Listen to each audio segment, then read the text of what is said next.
matin à tous. Nous vous souhaitons la bienvenue dans ce nouveau programme du ministère évangélique Montagne de Salut pour les Nations. La section que vous êtes sur de suivre vous est présentée par le pasteur William Gabriel, fondateur du dit ministère.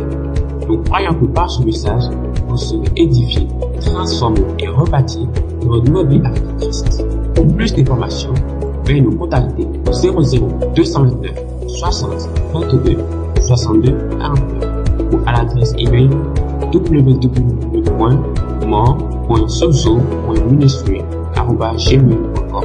Que Dieu vous bénisse.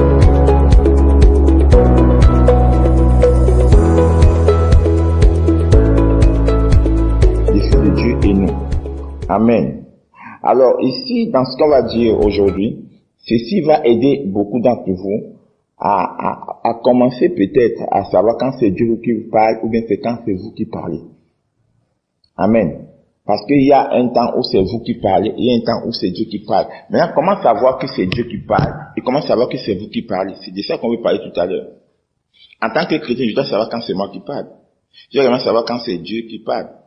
Normalement, le chrétien doit savoir quand son père parle. Il doit reconnaître la voix de son père, il doit savoir. Et même quand tu pries, tu dois savoir quand c'est Dieu qui parle, mais c'est pas toi qui parle. Amen. Est-ce qu'on peut aller? Donc, en tant qu'inter, on va lire, je vais lire le passage. Donc, l'Esprit de Dieu et nous. Donc, Proverbe 20, le verset 27. Proverbe 20, le verset 27. La Bible dit ceci. Le verset 27 dit ceci. La conscience est la lampe que le Seigneur donne à l'homme. Elle éclaire les profondeurs de son être. On peut aller? La conscience est la lampe que le Seigneur donne à l'homme. Elle éclaire les profondeurs de son être. Lisez-moi ça dans notre version. C'est une autre version que vous avez. Lisez-moi ça. Ce même passage. Oui. L'esprit de l'homme, c'est ça? Est une lampe.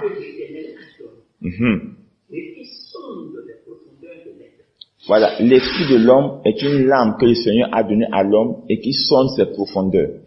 L'esprit de l'homme. Amen. Donc, en tant que intercesseur, en tant que pasteur, en tant que évangéliste, en tant que serviteur du Seigneur, en tant que enfant de Dieu, nous devons savoir quand c'est nous qui parlons ou bien quand c'est Dieu qui parle. Vous devez avoir une compréhension claire de ceci. Quand c'est Dieu qui parle, ou bien quand c'est toi qui parles, tu dois savoir. Alors, lorsque nous regardons à ceci, l'une des questions que nous devons nous poser d'abord, avant de pouvoir répondre, ou bien avant de pouvoir savoir à ceci, lorsque tu parles de je, ou bien de moi, tu parles de qui? D'accord? Quand le chrétien parle, il dit je. De qui est-ce que tu parles? Mais quand tu dis moi, tu parles de qui? Parce que si tu ne peux pas distinguer les deux, il faudrait que tu puisses le faire maintenant, en tant que serviteur ou bien en tant que enfant de Dieu. Il faut savoir, quand tu dis je qui parle, c'est toi ou bien c'est l'Esprit de Dieu. Alors il faudrait qu'on puisse vraiment comprendre ceci. Parce que lorsque tu dis je et que c'est la chair, bien qu'est-ce que c'est l'ego, que c'est l'ego qui parle, là il ne faut pas obéir à cette voix qui te parle. Amen. Parce qu'il y a des gens, quand tu dis je, qui parle. Et si vous pouvez répondre à cette question-ci, ceci vous amènera à commencer à opérer avec Dieu de manière extraordinaire. De telle manière que vous causez avec quelqu'un, quand tu diras je, toi tu sais de qui est-ce que tu parles. Mais lui qui t'écoute, il ne comprendra pas ce que tu es en train de dire. Quand tu dis je dis, qui parle? C'est toi ou bien c'est l'Esprit de Dieu? Il faut essayer de voir, quand tu dis je, qui est en train de parler? Amen. Donc, si c'est le moi qui est en train de parler ici, amen. Si c'est le moi qui est en train de parler dans l'ego, là, cette voix, il ne faut pas l'obéir. Mais si c'est le moi, en tant qu'homme intérieur, là, il faut obéir. Amen. Quand c'est le moi en tant qu'homme intérieur, là il faut obéir. Parce que je vais vous expliquer pourquoi il faut obéir quand c'est l'homme intérieur que vous êtes né de nouveau. Parce que l'homme intérieur chez le chrétien est différent de l'homme intérieur quand c'est le païen. Amen. Dieu j'ai dit, il faudrait que toi chrétien tu puisses distinguer. Quand tu dis je, c'est qui? C'est toi chair ou bien c'est l'ego, ou encore c'est l'homme intérieur. Comprenons ceci. L'homme intérieur chez le païen, c'est l'homme animal. L'homme intérieur chez le chrétien, ce n'est pas l'homme animal. Amen. Ok, donc, nous devons comprendre nous devons comprendre que par la nouvelle naissance, en fait, quand nous sommes nés de nouveau, l'Esprit de Dieu est venu demeurer en nous. C'est une des choses qu'il faut comprendre. D'où j'ai parlé de l'homme intérieur tout à l'heure. Quand nous sommes nés de nouveau, en tant qu'intercesseur, en tant que chrétien, on doit savoir que l'Esprit de Dieu est venu demeurer en nous. Il est venu demeurer en nous. Dans notre esprit. Je vais l'expliquer encore tout à l'heure. Dans notre esprit. Amen. Alors, 2 Corinthiens 6, verset 16. 2 Corinthiens 6, verset 16. Voilà ce qu'il dit ici. 2 Corinthiens 6, verset 16. Le temple de Dieu peut-il contracter l'alliance avec les idoles? Or, nous sommes le temple de Dieu vivant. Dieu lui-même l'a dit, j'habiterai et je vivrai au milieu d'eux. Je serai leur Dieu et ils seront mon peuple. Vous voyez ceci? C'est Dieu qui l'a dit. C'est une parole ici déclarée par Dieu. Il dit, j'habiterai et je vivrai au milieu d'eux. Je serai leur Dieu et ils seront mon temple. La Bible nous dit clairement ici que l'homme qui est né de nouveau est le temple de Dieu. Nous revenons sur ça demain. On va traverser ça demain. L'homme est le temple de Dieu. Amen. Donc, il dit quoi? Dieu maintenant vit où? C'est la question qu'il faut se poser. Dieu vit où quand Dieu vient habiter en vous? Quand Dieu dit que vous êtes son temple, mais Dieu vient habiter où? Quand il dit ceci, il dit, j'habiterai et je vivrai au milieu d'eux. Je serai leur Dieu et ils seront mon peuple. Alors ici, Dieu vient vivre et demeurer où? Dans ta tête? Non. Dans ton corps? Oui. Mais où exactement dans ton corps? C'est la question qu'il faut se poser. Vous savez, les choses spirituelles sont des choses spirituelles et il faudrait qu'on puisse les comprendre. Souvent dans l'église, les gens ne comprennent pas clairement les choses spirituelles et d'où les gens essayent parfois, on essaye de simuler les choses spirituelles. On ne les simule pas. Si tu les comprends, c'est bon. Si tu ne comprends pas, même si tu les simules, ça ne donne rien. Vous devez comprendre vraiment ce que vous êtes, ce que Dieu attend de vous. Surtout lorsque vous êtes dans le ministère, vous devez comprendre. Dans le ministère, on ne fait pas les choses d'à peu près. Il faut faire les choses avec connaissance, avec précision. Vous voyez maintenant, c'est avec précision qu'il faut les faire. Alors, écoutons bien ceci. Dieu habite dans notre temple, dans le corps. Il habite dans notre corps. Oui, c'est vrai. Mais pas comme certains pensent. Vous voyez? Donc, l'une des raisons qui fait que notre corps est le temple de Dieu, c'est parce qu'en fait, l'Esprit de Dieu lui-même habite, l'Esprit de l'homme lui-même habite dans l'homme. Le temple de l'homme est un temple. Le corps de l'homme est un temple parce que l'Esprit de l'homme lui-même habite dans le corps de l'homme. Le corps de l'homme est l'habitation de son esprit. Le corps de l'homme est la demeure de son esprit. Il faudrait qu'on puisse comprendre d'abord ceci. Donc le corps de l'homme est le temple même, est le temple dans lequel l'homme lui-même habite. Ceci, on commence par cet aspect-là. Et parce que le temple de l'homme, et que le corps de l'homme est un temple, et que l'esprit de l'homme habite dans le temple, Dieu également vient habiter dans le même temple. Vous voyez? Donc ici, le Saint-Esprit demeure dans l'esprit de l'homme. Quand vous naissez de nouveau, le Saint-Esprit vient demeurer dans votre esprit. Il vient demeurer dans votre esprit, et le Saint-Esprit maintenant vient demeurer dans votre esprit pour communiquer avec vous. Il y a une communication qui commence à s'opérer entre vous et Dieu. C'est ce qu'il faut comprendre ici. Ce n'est pas que le Saint-Esprit est à part. Non, il vient habiter, il vient faire un avec votre esprit. Et il commence à communiquer avec vous. Vous voyez maintenant, mais les deux sont dans le corps, dans le temple. Vous voyez maintenant? Donc, le Saint-Esprit ne communique pas directement avec votre intelligence. Il ne communique pas avec votre tête. Non. Il vient pour communiquer avec votre esprit. Mais les deux habitent dans le corps. Et le corps est le temple. C'est ce qu'il faut comprendre ici. Vous voyez maintenant? Donc, il demeure dans votre esprit et communique avec votre esprit.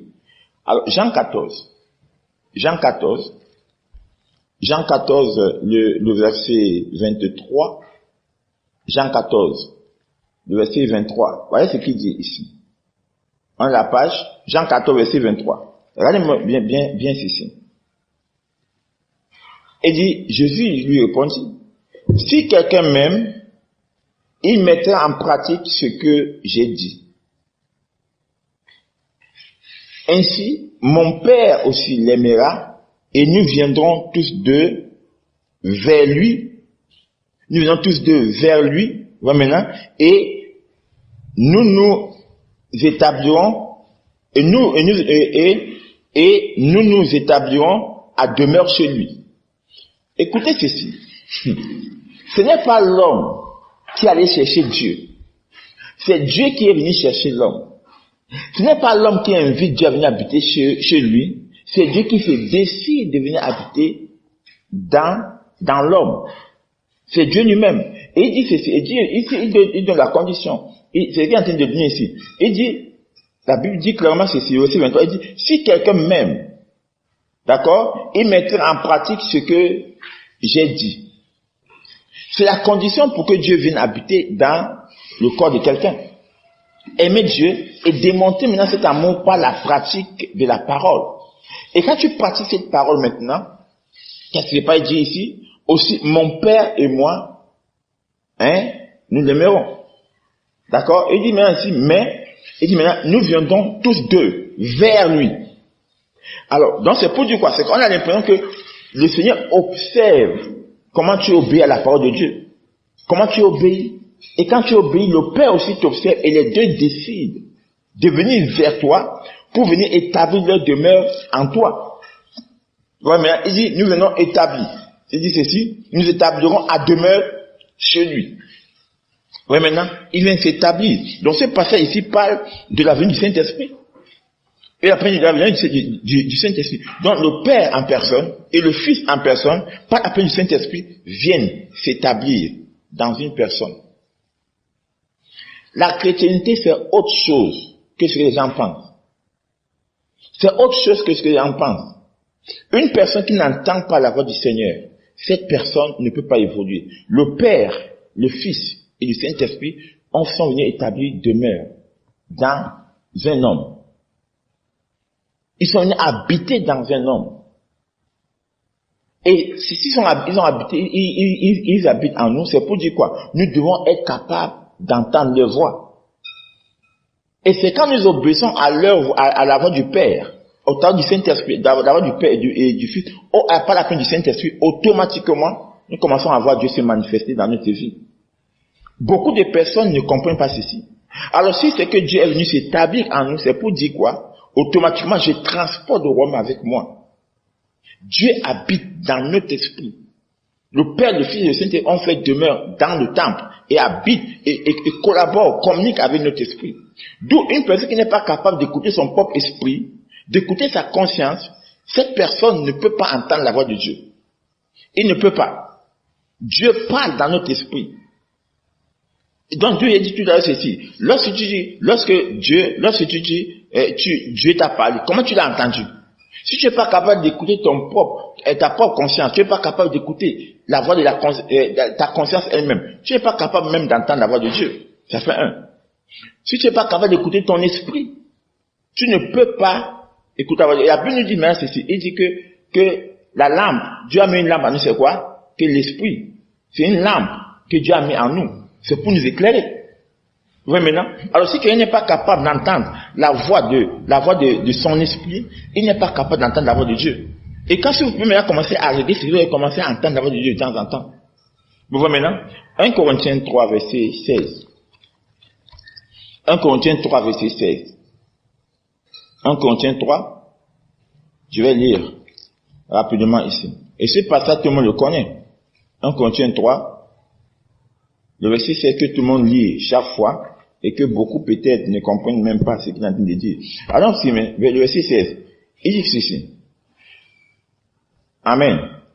Ne savez-vous pas que vous constituez tous ensemble, et chacun pour sa part, tous ensemble, et chacun pour sa part, tous ensemble, et chacun pour sa part. Voici ce qu'il vient de dire.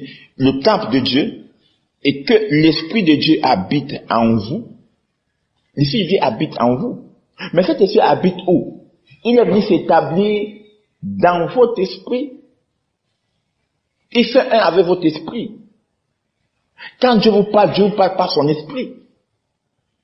Il habite dans votre esprit. Quand Dieu vous parle ensemble, en tant que corps de Christ, il vous parle comment? C'est toujours pas le même esprit. Donc, il faudrait que vous puissiez entendre sa voix. Et quand vous entendez sa voix, même quand vous êtes face à une fausse doctrine, vous savez que c'est une fausse doctrine. Parce que cet esprit est là pour vous parler.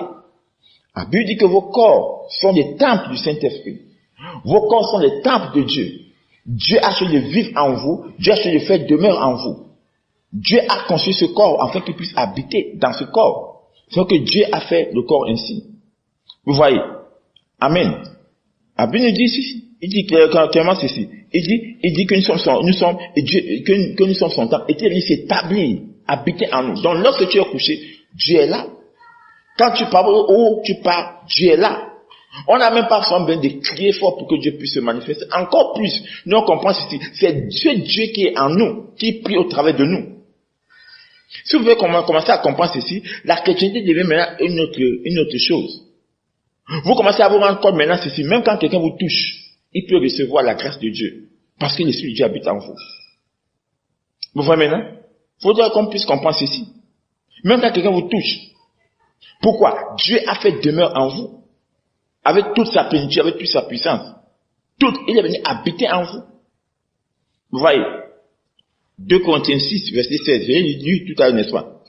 Amen. Il dit quoi? Que je venais vivre en vous, je venais habiter en vous. Donc si Dieu maintenant habite en nous, donc amen. C'est pour dire quoi?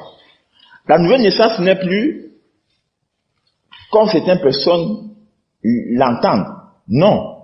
Vous voyez? Parce que si Dieu habite en nous, vous voyez, il habite vraiment en nous. Et à partir de là maintenant, quand quelqu'un s'adresse à nous, il s'adresse à ceux qui habitent en nous. Quand quelqu'un vous insulte, ce n'est pas vous qui l'insultez, il insulte ceux qui habitent en toi.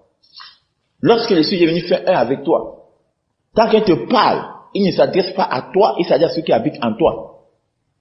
Vous voyez maintenant. Donc, vous êtes nés de nouveau, et la Bible dit que les choses anciennes sont passées. Vous voyez? Et que toutes choses sont devenues nouvelles. C'est ce que la Bible nous dit ici. Toutes choses sont devenues nouvelles. Et si l'Esprit de Dieu habite en nous, c'est pour dire que la nature de Dieu habite en nous. Parce que quand les choses anciennes sont passées, pourquoi les choses anciennes sont passées? Parce que Dieu est venu habiter en nous. Comme Dieu habite en nous, toutes choses sont passées.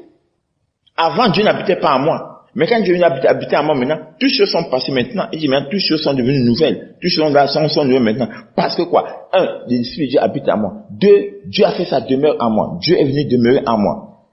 Est-ce qu'on peut aller? Sa nature habite en moi. Il a mis sa nature en vous. Il a mis sa vie en vous. Vous voyez maintenant? Il habite totalement en vous. Il faudrait qu'on puisse comprendre ceci. Et il communie avec vous par votre esprit.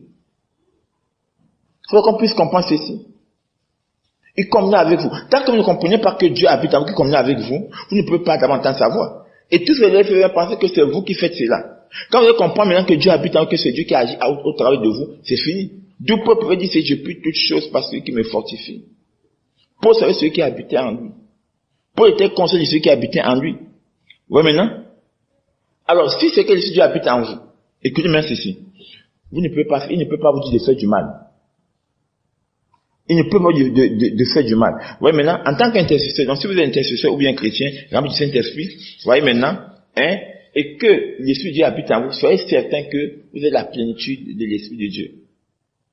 La totalité de Dieu habite en vous. Si l'Esprit de Dieu habite vraiment en vous, vous avez la plénitude, la totalité de l'Esprit de Dieu. Vous n'avez pas l'Esprit en partie, mais toute la totalité. Parce que l'Esprit de Dieu ne peut pas se diviser. Il est total en vous, plein en vous.